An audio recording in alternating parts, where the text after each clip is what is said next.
എപ്പോഴെങ്കിലും body shaming നേരിട്ടിട്ടുണ്ടോ? ആ സമയത്ത് എന്തായിരിക്കും നമ്മുടെ മാനസികാവസ്ഥ? അത് പറയണവരോട് നമുക്ക് എന്തായിരിക്കും തിരിച്ചു പറയാനുണ്ടാവുക?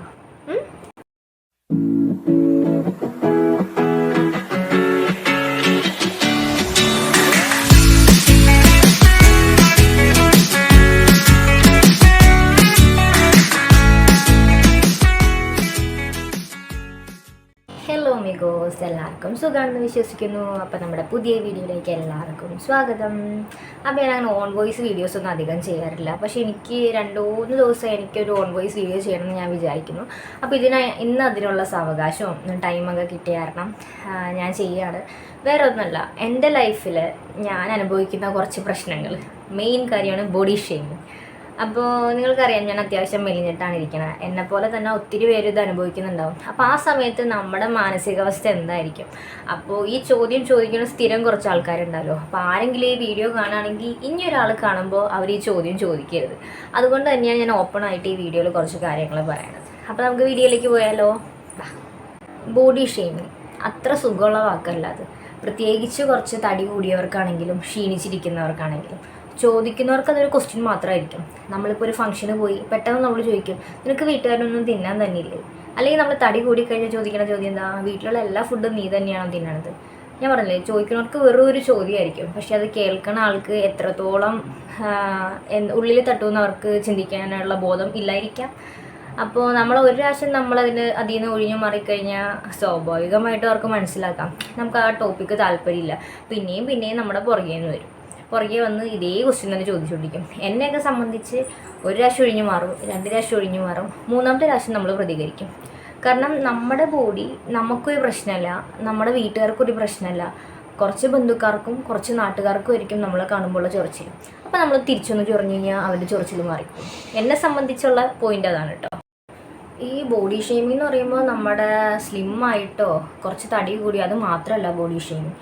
നമ്മുടെ കളർ, അതായത് വെളുത്തിട്ടാണെങ്കിൽ കറുത്തിട്ടാണെങ്കിൽ, ഹൈറ്റ് കൂടിയാൽ ഹൈറ്റ് കുറഞ്ഞാൽ, ഇതൊക്കെ ബോഡി ഷേമിങ്ങിൽ പെടുന്നതാണ്. ഒരാളിപ്പോൾ കറുത്തിട്ടാണ്, നീ എന്താ ഇത്ര ഇരുണ്ടിരിക്കണം, നിനക്ക് ഇത്ര ഡാർക്ക് കളർ ചേരുന്നില്ല, മതി. കാരണം അവരുടെ ആ ഒരു കോൺഫിഡൻസ് ആണ് നമ്മൾ കാരണം അവിടെ പോണത്. ഇപ്പോൾ നമ്മളൊരു ഫ്രണ്ട് സർക്കിളിൽ സംസാരിച്ച് നിൽക്കുകയാണ്. എൻ്റെ ഓപ്പോസിറ്റ് നിൽക്കുന്ന ഒരു ഫ്രണ്ടിന് ഒരു കോന്ത്രമ്പലുണ്ട്, പക്ഷേ അവൻ്റെ ചിരി കാണാൻ അടിപൊളിയാണ്. പക്ഷേ നമ്മുടെ തൊട്ടുപുറത്ത് നിൽക്കുന്ന ഒരു ഫ്രണ്ട് തന്നെ അവനെ കളിയാക്കാണ്, ഈ കോന്ത്രമ്പല്ലും കൊണ്ടാണോ നീ ചിരിക്കണേ? തീർന്നു, അവൻ്റെ ചിരി തീർന്നു. പിന്നെ അവൻ ഇത്രയും നാൾ ചിരിച്ചതൊക്കെ വെറും ഓർമ്മയായിരിക്കും. അപ്പം നമ്മൾ കാരണം വേറൊരാൾക്കൊരു പ്രശ്നം ഉണ്ടാവരുത്. ഇപ്പോൾ അവരെത്ര വലിയ ഫംഗ്ഷൻ ആയിക്കോട്ടെ, ഒരാളിത് ചോദിച്ചാൽ മതി, ആ ഫംഗ്ഷൻ്റെ അയാളുടെ ഹാപ്പിനെസ് ഒക്കെ പോവും. ഞാൻ പറഞ്ഞ പോലെ ഒരാൾക്ക് ചോദിക്കാനുള്ളൊരു ചോദ്യം പക്ഷേ ഓപ്പോസിറ്റ് നിൽക്കുന്ന ആൾ എത്രത്തോളം വേദനിപ്പിക്കേണ്ടെന്ന് ആൾക്കാർ ചിന്തിക്കുന്നില്ല. അപ്പോൾ ഞാനൊക്കെ എന്ന് പറഞ്ഞാൽ ഒരുപാട് ഫേസ് ചെയ്തേക്കുന്ന പ്രശ്നമാണ്, ഇപ്പോഴും ഫേസ് ചെയ്യുന്നുണ്ട്. ആദ്യമൊക്കെ സത്യം പറഞ്ഞാൽ ഒരുപാട് സങ്കടമാവാറുണ്ട്. പിന്നെ സ്ഥിരം കേൾക്കണ ഈ ക്വസ്റ്റൻ ആയതുകൊണ്ട് ഈ ചെവി കൂടെ കേട്ട് ഈ ചെവി കൂടെ കളയും. അപ്പോൾ മെയിനായിട്ട് കുറച്ചും കൂടി അതിനെ അറ്റാക്ക് ചെയ്യണ ഒരു പൊസിഷൻ വന്നത് കല്യാണം കഴിഞ്ഞപ്പോൾ, ഡെലിവറി കഴിഞ്ഞപ്പോൾ, കുഞ്ഞുണ്ടായി ആ ടൈമിലൊക്കെയാണ്. കാരണം എന്നെ പണ്ട് തൊട്ടേ അറിയുന്നവർക്കറിയാം, ഞാൻ പണ്ട് തൊട്ടേ ഇങ്ങനെ തന്നെയാണ്, വളരെ സ്ലിമ്മാണ്. ഓപ്പണായിട്ട് പറയാം, ഞാനിപ്പോഴും 38-39 കിലോ ഉള്ളൂ. എൻ്റെ കുഞ്ഞിന് ഇപ്പോൾ 2.5 വയസ്സ് കഴിഞ്ഞു. അപ്പോൾ സ്വാഭാവികമായിട്ട് അവർക്ക് ചോദിക്കാനുള്ള ചോദ്യം ഇത് തന്നെയായിരിക്കും. എന്തെങ്കിലും ഒരു മീറ്റിങ്ങിന് പോയാലോ, അല്ലെങ്കിൽ എന്തെങ്കിലും ഒരു ഫാമിലി ഫംഗ്ഷൻ അറ്റൻഡ് ചെയ്യാൻ പോയാലോ സ്ഥിരം കേൾക്കുന്ന ഒരു മെയിൻ ക്വസ്റ്റ്യൻ ഇത് തന്നെയാണ്. പക്ഷേ ഞാനിങ്ങനെ ഇരിക്കുന്നതുകൊണ്ട് എൻ്റെ ഹസ്ബൻഡിനോ എൻ്റെ വീട്ടുകാർക്കോ ഇല്ലാത്ത ടെൻഷനാണ് ചില നാട്ടുകാർക്കും ചില വീട്ടുകാർക്കും. അതെന്തിനാണെന്ന് എനിക്ക് മനസ്സിലാവണില്ല. അതിൻ്റെ ആവശ്യമുണ്ടോ? നമ്മുടെ ഒരു ബോഡീനെ കുറിച്ച് പറയാനുള്ള റൈറ്റ് അവർക്ക് എന്തിരിക്കുന്നു?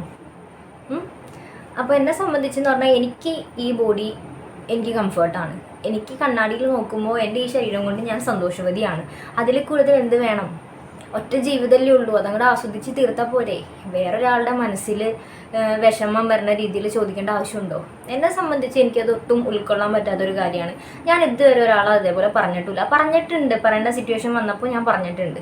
കാരണം നമുക്കത് എന്തോരം വേദനിക്കുമെന്ന് നമ്മൾ തിരിച്ച് പറയുമ്പോഴാണ് അവർക്ക് മനസ്സിലാവുള്ളൂ. ഇപ്പോൾ എക്സാമ്പിൾ, ഒരു ഫംഗ്ഷന് പോയി കഴിഞ്ഞു, എൻ്റെ കുടുംബക്കാർ എൻ്റെ ബോഡീനെ പറ്റി പറഞ്ഞു, എന്തു പറ്റി, ഇപ്പോൾ പ്രസവിച്ച് കഴിഞ്ഞിട്ടും അങ്ങോട്ട് ബോഡി സെറ്റായിട്ടില്ലല്ലോ, തടി വെക്കാൻ വേണ്ടിയാണോ പ്രസവിക്കണത്? അല്ലെങ്കിൽ തടിയുള്ളവർക്ക് വേണ്ടി മാത്രമുള്ളതാണ് ഈ പ്രസവം എന്നുള്ള പറഞ്ഞ ആ ഒരു കാര്യങ്ങൾ. ഇതൊക്കെ ഒരുപാട് മാറേണ്ട കാലം കഴിഞ്ഞു.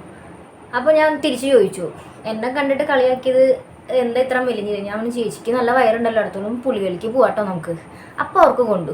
പിന്നെ ഇപ്പോഴും, അതായത് റീസെൻ്റ്ലി വന്ന ഫംഗ്ഷനും എന്നെ കണ്ടപ്പോൾ സംസാരിച്ചില്ല. കാരണം നമ്മളോട് എന്തെങ്കിലും പറഞ്ഞു കഴിഞ്ഞാൽ തിരിച്ച് നമ്മൾ പറയുമെന്ന് അവർക്കറിയാം.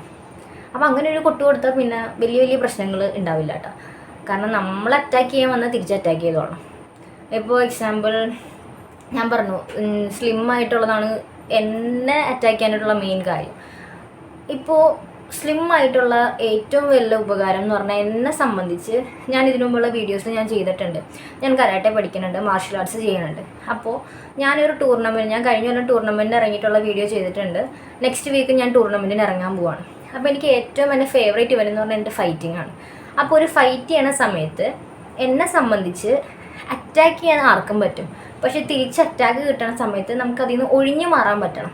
എന്നെ സംബന്ധിച്ച് എൻ്റെ ബോഡി ഈ ഒരു കണ്ടീഷൻ ആയതുകൊണ്ട് മാത്രമാണ് പല ഇടികളും എനിക്ക് മിസ്സായിരിക്കണത്. ഒറ്റ സ്റ്റെപ്പിൽ നമുക്ക് ഇറങ്ങാൻ പറ്റും, പക്ഷെ നമ്മുടെ ബോഡിക്ക് വെയിറ്റ് വന്നു കഴിഞ്ഞാൽ നമുക്ക് അത്ര പെട്ടെന്ന് ഇറങ്ങാൻ പറ്റില്ല തിരിച്ച്. അതുപോലെ തന്നെ നമുക്ക് വെയിറ്റ് കുറവാണെങ്കിൽ നമുക്ക് പെട്ടെന്ന് മൂവ്മെൻറ്റ്സ് എടുക്കാൻ പറ്റും. എന്നെ സംബന്ധിച്ചുള്ളതാണ്. തടിയുള്ളവർ ഇഷ്ടം പോലെ പേരുണ്ട് ഫൈറ്റ് ചെയ്യണവർ, എനിക്ക് പേഴ്സണലായിട്ട് ഒത്തിരി പേരറിയാം. പക്ഷെ എന്നെ സംബന്ധിച്ച് എനിക്ക് കുറച്ച് വെയിറ്റ് കൂടിയാൽ അല്ലെങ്കിൽ എൻ്റെ ബോഡി കുറച്ചൊന്ന് ഇതായി കഴിഞ്ഞാൽ എനിക്കിപ്പോൾ ചെയ്യാൻ പറ്റണം അത്രയും ചെയ്യാൻ പറ്റില്ലെന്ന് എനിക്ക് 100% ഉറപ്പാണ്. ഞാൻ എല്ലാവരോടും അത് പറയാറുമുണ്ട്. പിന്നെ തടിയുള്ളത്, എനിക്ക് തടിയുള്ളവർ ഭയങ്കര ഇഷ്ടമാണ്. മെയിൻ അവരുടെ കാര്യം എന്ന് പറയാൻ എനിക്ക് ഡ്രസ്സ് എടുക്കണ കേസ് വരുമ്പോൾ എന്നെ സംബന്ധിച്ച് ഞാൻ ഏറ്റവും കൂടുതൽ ഈ സ്ലിം ആയിട്ടുള്ള കേസിൽ ഞാൻ ഏറ്റവും കൂടുതൽ ഫേസ് ചെയ്യുന്ന പ്രശ്നം ഡ്രസ്സ് എടുക്കാൻ പോകുമ്പോഴാണ്. എൻ്റെ വീട്ടുകാർക്ക് അല്ലെങ്കിൽ എൻ്റെ ഹസ്ബൻഡിന് അറിയാം ആ ഒരു വിഷമം. കാരണം അവരെയും കൊണ്ട് ഞാൻ ഡ്രസ്സ് എടുക്കാൻ പോയി കഴിഞ്ഞാൽ ചിലപ്പോൾ ഒരു ഫുൾ ഡേ എനിക്ക് തപ്പി നടക്കേണ്ടി വരും. എൻ്റെ സൈസിനുള്ള ഡ്രസ്സ് എവിടെയും കിട്ടാറില്ല, ഓപ്പൺ ആയിട്ട് പറയാമല്ലോ. ഞാൻ എൻ്റെ കുഞ്ഞിൻ്റെ ഫസ്റ്റ് ബർത്ത്ഡേക്ക് ഞങ്ങൾ സെലിബ്രേറ്റ് ചെയ്തപ്പോൾ എൻ്റെ ഡ്രസ്സ് എടുത്തത് കിഡ്സ് സെക്ഷനിലാണ്, ഒരു ഫ്രോക്ക് എടുത്തത്.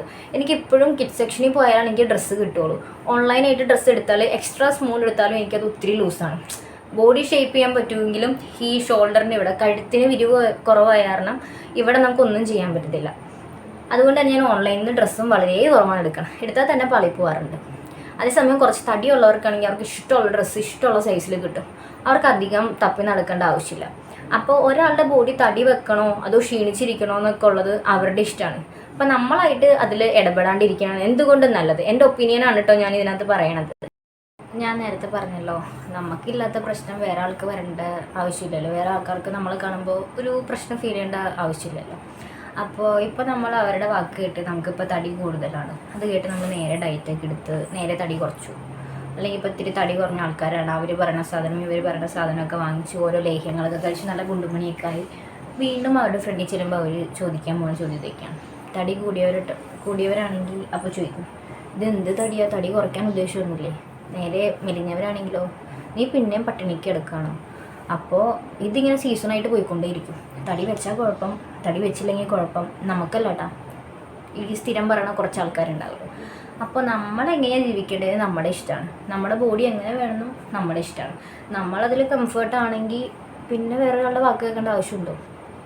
അതല്ല, നമുക്കിപ്പോൾ ഇത്തിരി വണ്ണം കൂടിയത് നമുക്ക് ഫീൽ ചെയ്യാണ്, ഡയറ്റ് എടുക്കാം, കുറയ്ക്കാം, നമുക്ക് ഇഷ്ടമാണെങ്കിൽ മാത്രം. അല്ലാണ്ട് വേറൊരാളുടെ ഒപ്പീനിയൻ കേട്ടിട്ട് അത് നമ്മുടെ ജീവിതത്തിലേക്ക് വരുത്തേണ്ട ആവശ്യമില്ലല്ലോ. നേരത്തെ പറഞ്ഞ ഒറ്റ ജീവിതമുള്ളൂ, അത് നമുക്കിഷ്ടമുള്ള രീതിയിൽ ജീവിക്കണതല്ലേ കുറച്ചും കൂടി നല്ലത്. അപ്പോൾ ഈ ബോഡി ഷേമിങ് നടത്തുന്നവരോട് എനിക്ക് പറയാനുള്ളത്, ബാക്കിയുള്ളവരോട് സംസാരിക്കുമ്പോൾ അല്ലെങ്കിൽ അവരുടെ ബോഡീനെ പറ്റി പറയുമ്പോൾ സൂക്ഷിച്ച് സംസാരിക്കുക. അവരുടെ ബോഡീനെ പറ്റി പറയാനായിട്ടുള്ള യാതൊരു റൈറ്റും നമുക്കില്ല. അവർ ഹാപ്പിയാണ്, അവരുടെ ഫാമിലി ഹാപ്പിയാണ്, പിന്നെ നമുക്കെന്താ പ്രശ്നം? അപ്പോൾ ടൈം പാസിനാണെങ്കിലും മറ്റൊരാളുടെ ബോഡീനെ കുറിച്ച് കളിയാക്കാണ്ടിരിക്കുക. അത് അവർക്ക് എത്രത്തോളം വിഷമമാവും, എത്ര വർഷത്തോളം അത് അവരുടെ മനസ്സിൽ കിടക്കും എന്ന് നമുക്ക് ചിന്തിക്കാവുന്നതിലപ്പുറമാണ്. അപ്പോൾ ഇത്രേ ഉള്ളൂ. കുറേ നാളായിട്ട് ചെയ്യണമെന്ന് വിചാരിക്കുന്ന ഒരു വീഡിയോ ആണ്. അപ്പോൾ എന്നെപ്പോലെ ഒത്തിരി പേരുണ്ടാവും ഈ പ്രശ്നങ്ങൾ ഫേസ് ചെയ്തുകൊണ്ടിരിക്കണത്. അതൊന്നും മൈൻഡ് ചെയ്യേണ്ട ആവശ്യമില്ല. നമ്മൾ ഹാപ്പിയാണോ അത് മതി. അപ്പോൾ വീഡിയോ ഇഷ്ടപ്പെടുമെന്ന് വിചാരിക്കുന്നു. ലൈക്ക് ചെയ്യണം, ഇതുവരെ സബ്സ്ക്രൈബ് ചെയ്യാത്തവരാണെങ്കിൽ ചെയ്യണം, സപ്പോർട്ട് ചെയ്യണം. അപ്പോൾ അടുത്ത വീഡിയോ ആയിട്ട് നമുക്ക് വേഗം വരാം കേട്ടോ. ബൈ.